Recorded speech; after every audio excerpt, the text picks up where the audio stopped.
This is Kevin, Gamertag Magil, and this is part 18 of my Stuntman Ignition Let's Play, and here we're going to listen to the director's introduction to Never Say Never. I'm Jean-Benoit Bernard, world-renowned director of Never Kill Me Again.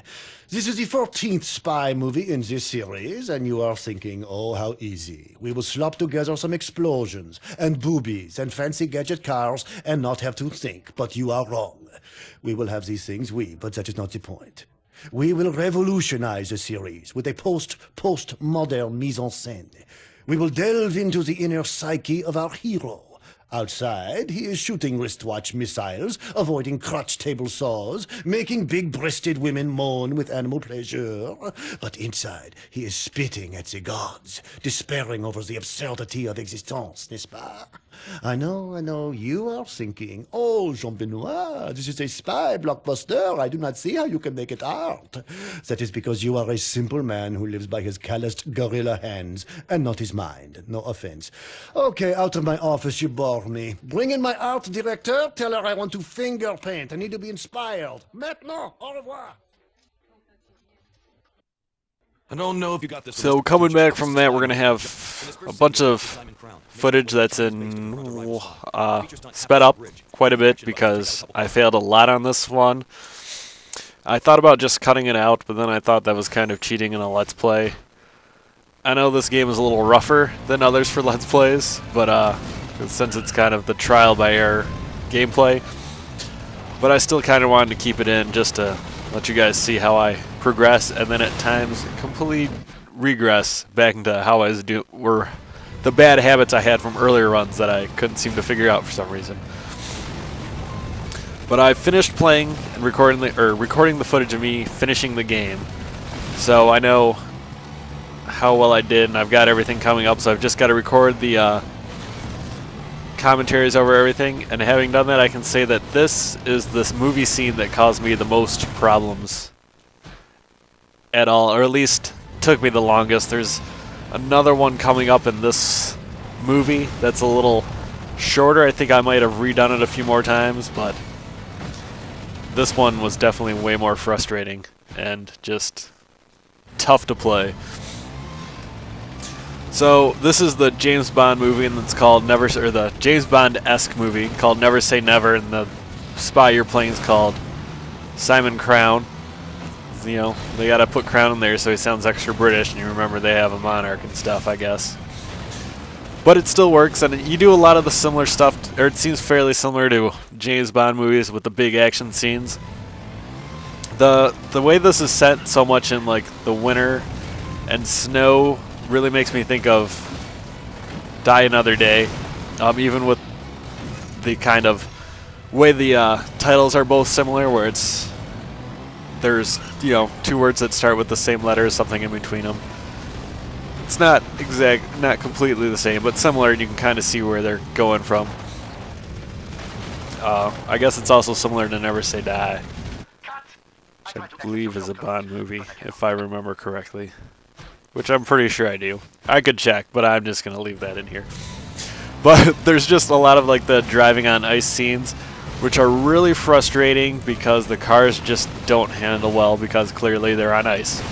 And you just kind of got to get used to how they handle on those, and that takes a whole another level of getting used to, especially once it demands you like do precision stuff. The kind of cool part about it is once you get on that, you can rack up some monster drifts. There you can see normally with like a mess up when I get thrown off my bike, I just restart, but I was already getting frustrated with this one, and I was like, fuck it, we're just going to do this and be happy with whatever I get. And there I quit because I was going to miss my 5th stunt, which is really expecting a lot of you to do with the motorcycles, like the 180s on the snow. It's not quite as bad as the later levels when I get on the ice, but it is rough, especially with the motorcycle, and I'm going to eventually get the hang of doing this stuff on this one, but it takes a while. It was really aggravating to play, but it really didn't even seem like a lot of them, once they're really aggravating, once you succeed, you really feel like you've accomplished something, but this one, it just didn't have that same sweet taste of victory. I was so close to beating it on this one. Just didn't hit that target right because I go by that guy and I expect to keep going straight, but I got to kind of hook to the right, which is one thing that'll always kind of throw me off. I do have good news since I've recorded all the footage. I know that I'm going to there's going to be 4 runs in here with 5 stars. There might be more. There's at least 4 runs with 5 stars. 2 of them are from Never Say Never, which is 2 more than I've ever gotten before. So I was doing really well when I was recording this stuff, and it felt really awesome to be finally doing that good, and especially awesome since I was actually recording it to show people. So you guys will actually get to see me do really awesome in these ones. Although there are a couple of scenes where I do struggle a lot. But that's just the way this game is played.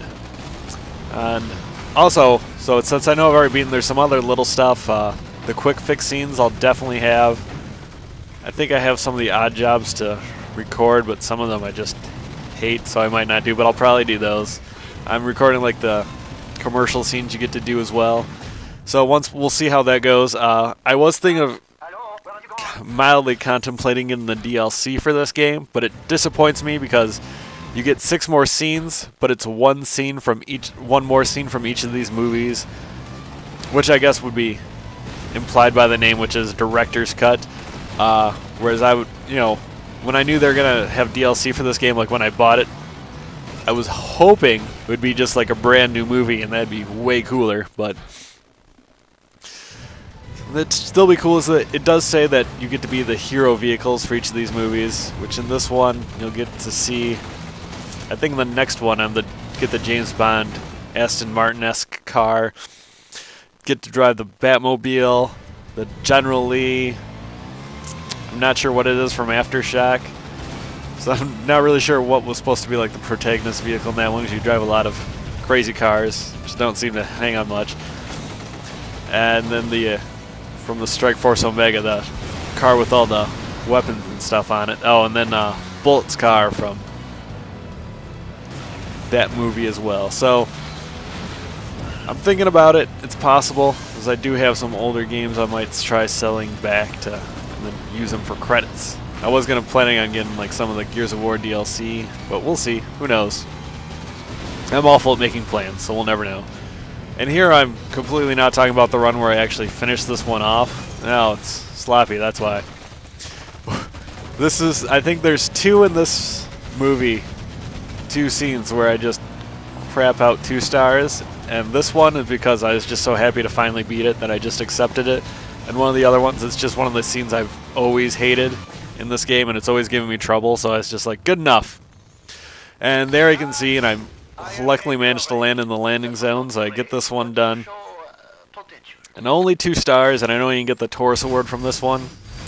Which in my playthroughs, I missed 4 of them. I've gone back and got 2 more, so hopefully I'll be able to go back and get the last ones and let you guys see what that looks like with all of them done. And the next part should be up in a couple of days.